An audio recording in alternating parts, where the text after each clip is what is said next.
Hey, what's up guys, HoodMan360, and today I'm going to be re-ranking all 7 Spider-Man films from worst to best. Alright, but before I begin, I just want to say that, just like last time, I won't be including Venom and Into the Spider-Verse. I'm only doing the live-action films, so let's get this started.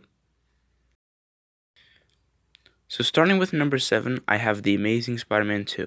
This film is just a crappy Spider-Man movie with bad writing, bad villains, and a failed attempt to make a Sinister Six movie, which would have probably been just as bad, if not worse. Overall, I rate this film a 3 out of 10.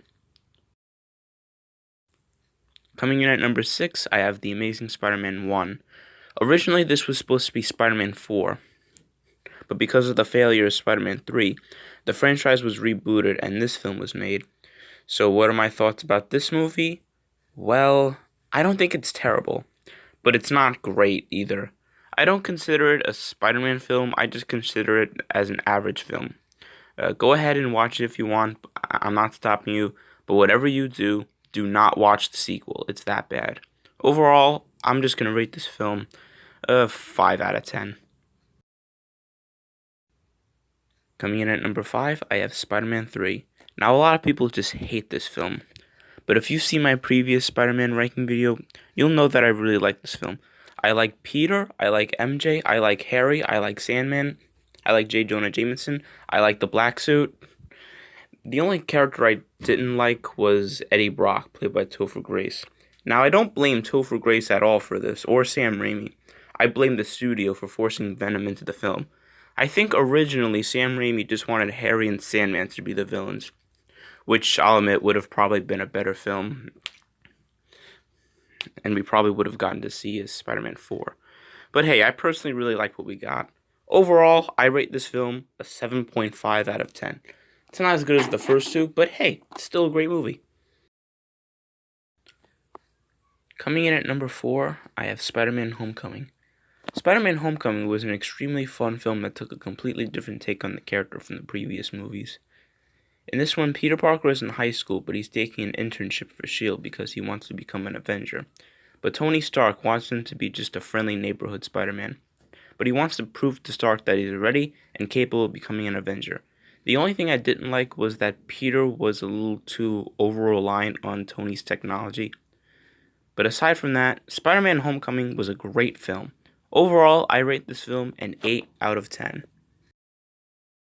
Coming in at number 3, I have Spider-Man Far From Home.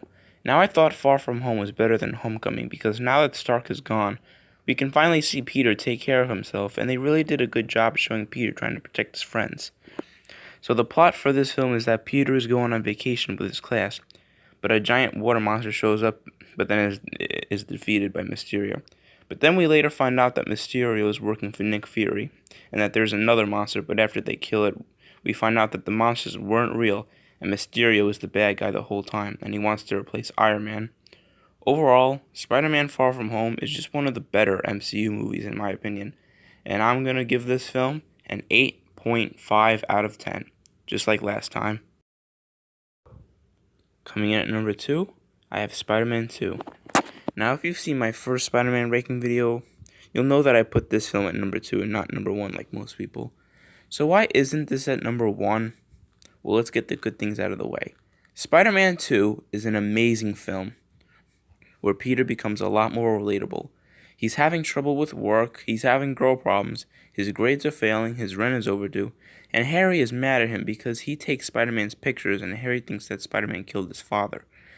And when it's revealed to Harry that Peter is actually Spider-Man, you really see that holy shit look on Harry when he finds out his best friend is his father's killer.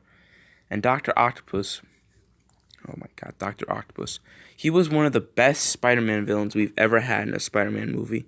My only problem with this film is when Peter loses his powers. I thought that scene was kind of rushed. But aside from that, Spider-Man 2 is one of the best Marvel movies ever made. I rate Spider-Man 2 a 9 out of 10. And at number 1, you all knew what it was going to be. It's the original Spider-Man movie from 2002.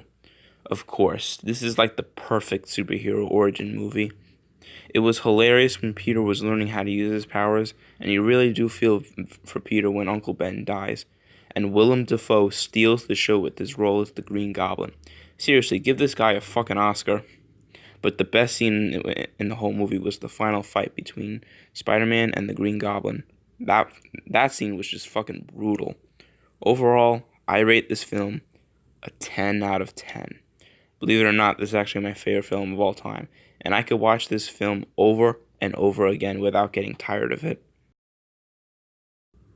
Alright you guys, I hope you enjoyed this video. Please leave a like, subscribe, and comment down below what movie franchise you want me to rank next. And I'll see you in the next video. Later.